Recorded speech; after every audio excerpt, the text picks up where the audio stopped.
आज कुछ important disease या इम्पोर्टेंट टॉपिक के बारे में बात कर रहे हैं, जिसके अंदर आपने देखा होगा कि हर बार एग्ज़ाम के अंदर आता है कि वायरस से स्प्रेड होने वाले रोग कौन कौन से हैं, बैक्टीरिया से उत्पन्न होने वाले रोग कौन से हैं, और फंगस की वजह से कौन कौन से डिजीज़ होती है, और पैरासाइट की वजह से कौन कौन सी डिजीज़ होती है, उसके बारे में बात करेंगे।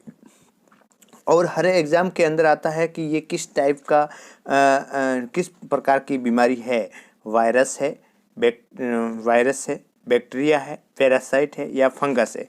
तो उसको समझने के लिए अपने एक ट्रिक बनाया है, और उस ट्रिक के द्वारा जितने भी जैसे वायरस की वजह से कौन कौन से डिजीज़ होते हैं, बैक्टीरिया की वजह से कौन कौन सा डिजीज़ होता है, पैरासाइट की वजह से कौन कौन सी डिजीज़ होती है, और फंगस की वजह से कौन कौन सी डिजीज़ होती है, उसके बारे में आज पढ़ने वाले हैं। तो ये जो टॉपिक है, उस टॉपिक के अंदर आज सबसे इम्पोर्टेंट जो आज पहला टॉपिक अपन लेंगे वो लेंगे वायरस की वजह से होने वाले रोग। तो उसको एक अपन ट्रिक के द्वारा अपन समझेंगे। उसके बाद में नेक्स्ट जो वीडियो आएगा वो बैक्टीरिया की वजह से कौन कौन से रोग होते हैं, उसके बाद में आएगा पैरासाइट और फंगस के बारे में। तो चलते हैं बिना टाइम वेस्ट किए हुए। आज जो सबसे इम्पोर्टेंट है और लाइफ के अंदर हमेशा हमेशा याद रखने के लिए ट्रिक के द्वारा अपन इस डिजीज़ के बारे में समझते हैं कि वायरस का मतलब हिंदी के अंदर हुआ विषाणु। ध्यान रखना है, वायरस के अंदर वायरस को हिंदी में क्या बोलते हैं, विषाणु।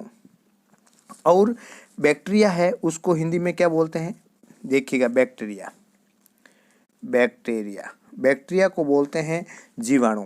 तो विषाणु की वजह से कौन कौन से रोग होते हैं और जीवाणु की वजह से कौन कौन से रोग होते हैं, उसके बारे में बात करेंगे। एग्जाम के अंदर हर एग्जाम के अंदर ये आता है कि वायरस कौन सी डिजीज होती है, बैक्टीरियल डिजीज कौन कौन सी होती है, तो उसके बारे में देखिएगा। एक ट्रिक बनाया है, ट्रिक को अच्छे से देखिएगा। थोड़ा जूम कर देता हूँ। ट्रिक में अंदर लिखा हुआ है आपका, रेखा हमें हिट करके पोई से यानी पीछे छोड़ गई। ठीक है, तो ये ट्रिक है, आपको बस इतना ही याद रखना है कि वायरस डिजीज़ कौन कौन सी है। तो उसके अंदर आपको याद रखना है, रेखा हमें हिट करके पोई से यानी पीछे छोड़ गई, उसके बारे में बात करते हैं। और ये जो डिजीज़ है, वायरस डिजीज़ है, तो उसके अंदर जो रेखा है उसका एक पहला वर्ड लिया हुआ है, जैसे रे से रेबीज़, और खा से खसरा, ह से हर्पीज, में से मेनिंजाइटिस, और ही से हेपेटाइटिस, और उसके बाद में है ट से क्या बनेगा, ट्रैकोमा, और पो से पोलियो, और उसके बाद में ए से एड्स, और से चेचक, और इसके बाद में जो लिखा हुआ है सा की जगह यहाँ पे सो कर देना, सो से सोटी माता। कौन सी, सो से सोटी माता, थोड़ा मिस्टेक से हो गया था, माता। ठीक है, और सो अड़ से डेंगू, और ग से गलसुआ, और ई से इन्फ्लुएंजा। तो ये रेखा हमें हिट करके जो वर्ड आया है वो एक साइलेंट है ना। इसके करके से इससे कुछ भी नहीं बनेगा, और दूसरा जो भी है उसे सारे वर्ड से फर्स्ट जो वर्ड है उसके अकॉर्डिंग डिजीज है। ठीक है, तो मुझे विश्वास है कि आपको ये ट्रिक समझ में आ गई हो गई। ठीक है ना, रेखा हमें हिट करके पोई से यानी पीछे छोड़ गई। ठीक है ना, तो अच्छी ट्रिक है, कोई दिक्कत नहीं है। और जैसे ही एग्ज़ाम के अंदर आता है कि वायरस की वजह से कौन कौन सी डिजीज़ होती है या विषाणु की वजह से कौन कौन सी डिजीज़ होती है, लिखिए, तो आप सारा इस ट्रिक के अकॉर्डिंग इतनी डिजीज़ लिख सकते हो। या एक वायरस डिजीज़ देगा, विषाणु से संबंधित देगा, और दूसरी तीनों डिजीज़ कैसे देंगे, बैक्टीरियल डिजीज़ दे देंगे, और उसमें से आपको बोलेंगे कि इसको कंफर्म करोगे कौन सी वायरस डिजीज़ है। तो आपको इस ट्रिक के द्वारा यदि आपको मालूम रहेगा तो आपको वहाँ पे आंसर सही कर सकते हैं। ठीक है, अब अपन समझते हैं कि ये जो ट्रिक है, रेखा हमें हिट करके पोई से यानी पीछे छोड़ गई, तो उसके बारे में बात करते हैं कि ये डिजीज़ कैसे होती है और उस डिजीज़ के अंदर क्या होता है मेनली, और कौन से जो ऑर्गन है उसको अफेक्ट करता है, उसके बारे में अपन बात करने वाले हैं। सबसे पहले देखिएगा रेबीज। रेबीज आर से रे से रेबीज। रेबीज क्या है? रेबीज किसके द्वारा स्प्रेड होता है? ये एक रेबडो रेबीज है जो, ये क्या है? रेबडो वायरस है। और ये रेबडो वायरस होता है वो एनिमल, जितने भी एनिमल्स होते हैं उस एनिमल्स के सलाइवा के अंदर ये रेबडो वायरस रहता है। जैसे ही एनिमल्स बाइट करता है ह्यूमंस को, तो उसके जो सलाइवा उनके ह्यूमन के अंदर आएगा और वो क्या हो जाएगा? अफेक्टेड हो जाएगा और रेबीज डिजीज हो जाएगी। ठीक है, तो रेबीज के अंदर कौन सा वैक्सीन लगता है उसको भी आपको ध्यान में रखना है। वैक्सीन के अंदर रेबीज वैक्सीन, कौन सी वैक्सीन लगती है? Rabies vaccine. ठीक है ना, तो रेबीज वैक्सीन की टोटल जो डोज लगती है वो 5 डोज लगती है। कितना डोज लगती है? 5 डोज। एक डोज के अंदर कितना वॉल्यूम होता है? 1 ml। कितना होता है? 1 ml। कौन से रूट से लगाते हैं? IM, इंट्रामस्कुलर रूट से ये दवाई देते हैं। ठीक है, गवर्नमेंट के अंदर ये फ्री ऑफ कॉस्ट दवाई मिलती है, जिसके अंदर आपको एक आधार कार्ड और एक फ़ोटो लेके जाना है और उसके बाद में 5 डोज अपन को फ्री ऑफ कॉस्ट मिलेगी। देखिएगा देने का तरीका क्या है, जो 5 डोज देते हैं उनका तरीका क्या है उसके बारे में देखिएगा। जो रेबीज वाला जो है, जो रेबीज वाला पर्सन है उसके लिए अपने जो 5 डोज देते हैं, एक तो 0 डे पे देते हैं, एक देते हैं 3 डे पे, एक देते हैं 7 डे पे, एक 14 डेज पे और 28 डेज पे। 1 2 3 4 5। ठीक है, 0 डोज का मतलब हुआ है कि जैसे ही बाइट किया हुआ है, एट इमीडिएटली, है ना, तुरंत जो उसी दिन देते हैं उसको 0 डोज बोलते हैं। और उसके बाद में 0 डेज बोलते हैं। और उसके बाद में एक तो जो इंजेक्शन देते हैं वो 0 डे पे देते हैं, उसके बाद में तीसरे दिन, उसके बाद में 7 डे पे, उसके बाद में 14 डेज पे और उसके बाद में 28 डेज पे देते हैं। ये जो 5 डोज देते हैं, उस डोज के अंदर भी जो कितना बाइट हुआ है उस बाइट की सीवियरिटी को देखने के बाद में भी डॉक्टर डिसाइड कर सकते हैं कि इसको 5 डोज की रिक्वायरमेंट नहीं है, उसको 3 डोज भी दे सकते हैं। तो मान लीजिए जैसे देखा है कि एनिमल ने कितना बाइट किया है, या ऊपर से क्रॉस किया है या डीप बाइट किया है, तो उसके ऊपर डिपेंड करेगा। बट एक स्टैंडर्ड प्रोटोकॉल कहता है कि रेबीज जो डॉग बाइट हुआ है तो उसके कारण, या एनिमल बाइट हुआ है तो उसके वजह से कितने वैक्सीन या कितना डोज लगेगा? 5 डोज लगेगा। ठीक है, तो इतना आप इसमें याद रखिए। नेक्स्ट है खा से खसरा। खा से क्या है?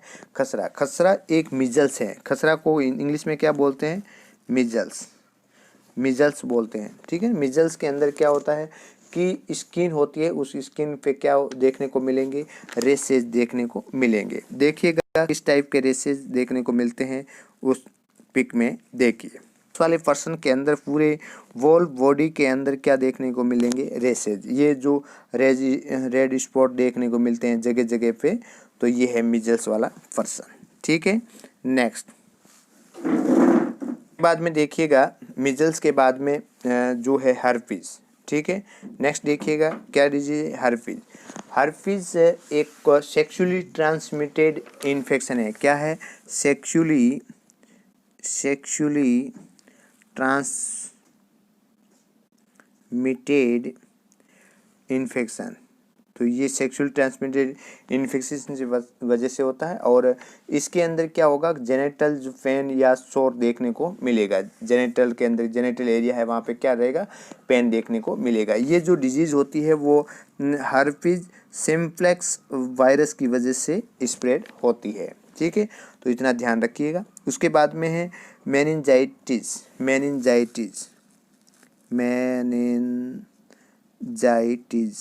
यहाँ पे जिस वर्ड के पीछे ITIS लगता है उसका मतलब है इन्फ्लेमेशन, और मेनिंजेस का मतलब होता है जो ब्रेन की जो कवरिंग लेयर है उसके अंदर क्या हो रहा है, इन्फ्लेमेशन होता है। तो ब्रेन एंड स्पाइनल कॉर्ड के अंदर इन्फ्लेमेशन होता है या इन्फेक्शन होता है, उसको बोलते हैं मेनिंजाइटिस।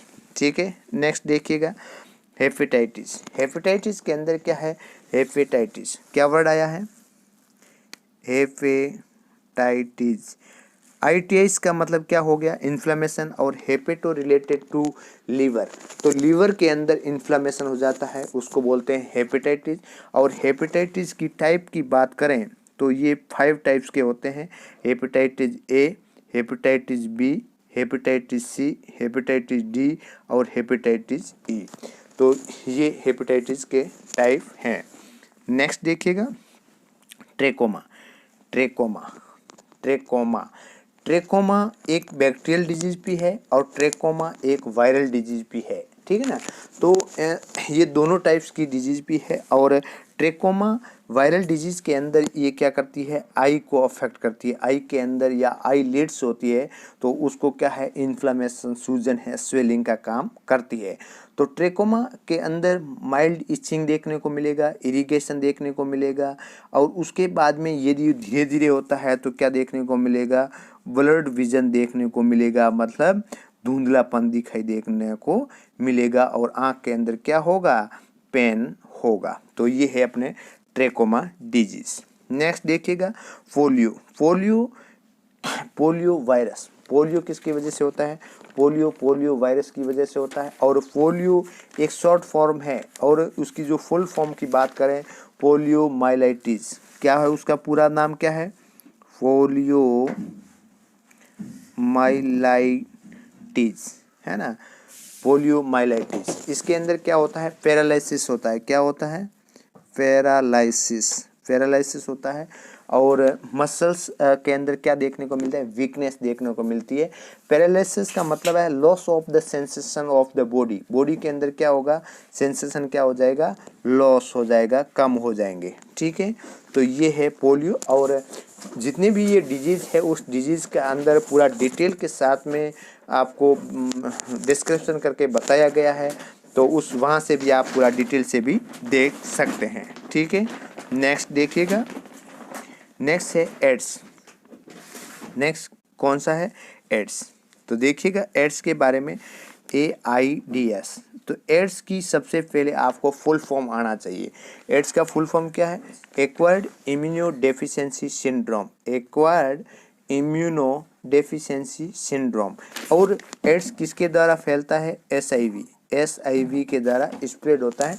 तो SIV की full form human immuno deficiency virus, human immuno deficiency virus, ठीक है। उसके बाद में नेक्स्ट है चेचक, क्या है, चेचक को जो हिंदी के अंदर इंग्लिश के अंदर बोलते हैं स्मॉल पॉक्स, क्या बोलते हैं, ध्यान रखना है, स्मॉल पॉक्स।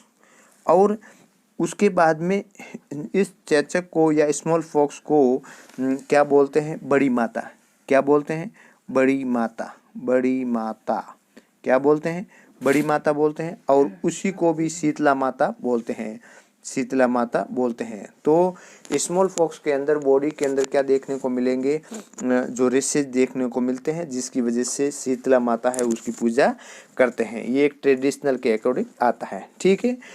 तो चेचक को हमेशा ध्यान रखना है, स्मॉल पॉक्स है और इसको बड़ी माता बोलते हैं और उसको शीतला भी बोलते हैं, ठीक है। अभी जो स्मॉल पॉक्स है वो इरेडिकेट हो गया है, इरेडिकेट क्या हो गया है, इरेडिकेट हो गया है, ठीक है ना। इरेडिकेट का मतलब है tear out from the root, eradicate का मतलब क्या हुआ, टीयर आउट फ्रॉम रूट, मतलब इसके अंदर इरेडिकेट का मतलब tear out from the root, मतलब उस इन्फेक्शन को जड़ से निकाल देना। No infection no patient, no infection no patient, मतलब पूरा इंडिया के अंदर या पूरा वर्ल्ड के अंदर कोई भी इस टाइप का इन्फेक्शन नहीं होता है। उस टाइम में एक WHO वर्ल्ड हेल्थ ऑर्गेनाइजेशन के द्वारा कोई भी डिजीज़ को इरेडिकेट घोषित कर दिया जाता है, तो उसको बोलते हैं इरेडिकेट। तो जो चेचक है, स्मॉल पॉक्स है, उसको इरेडिकेट कर दिया गया है। और इंडिया के अंदर जो इरेडिकेट हुआ था वो 1978 के अंदर, और वर्ल्ड वाइड जो इरेडिकेट हुआ था वो हुआ था 1980 के अंदर इरेडिकेट हो गया था। ठीक है, नेक्स्ट देखिए, उसके बाद में है सो से छोटी माता। सो से छोटी माता, छोटी माता, छोटी माता किसको बोलते हैं? चिकन पॉक्स को। किसको बोलते हैं? Chicken pox, chicken pox. इसके अंदर भी बॉडी के अंदर रेशेज देखने को मिलेंगे। और ये चिकन पॉक्स कैसे होता है? वेरिसेला जोस्टर VZ, याद रखना है। चिकन पॉक्स होता है वो होता है वेरिसेला जोस्टर्स की वजह से, और जो स्मॉल पॉक्स होता है वो वेरियोला, स्मॉल पॉक्स के अंदर क्या होगा? वेरियोला की वजह से होता है। ये ब्लस्टर लाइक रेशेज देखने को मिलते हैं, और इसको जो चिकन पॉक्स को दूसरा नाम क्या है? छोटी माता के नाम से जाना जाता है। ठीक है, नेक्स्ट है डेंगू। हड़े से क्या हो गया? Dengue. Dengue mosquito borne disease है या वेक्टर बोर्न डिजीज है, ठीक है ना, जिसके अंदर एडिज एग्यूप्टाई जो मॉस्किटो है उसकी वजह से क्या होता है? ये डिजीज होती है। उसके बाद में है गलसुआ। गलसुआ को इंग्लिश में बोलते हैं मम्स, MUMPS, मम्स, जिसके अंदर सलाइवरी ग्लैंड के अंदर क्या हो जाता है? इन्फ्लामेशन हो जाता है, इन्फ्लामेशन होता है। ठीक है ना, और जिसमें मोस्टली जो ये किसकी वजह से होता है? पैरामिक्सो वायरस की वजह से होता है। ये जो गलसुआ है वो किसकी वजह से होता है? Paramyxo virus. किसकी वजह से होता है? पैरामिक्सो वायरस की वजह से होता है। और सलाइवरी ग्लैंड जिसके अंदर मोस्टली जो पैरोटिड ग्लैंड है उसके अंदर क्या होगा?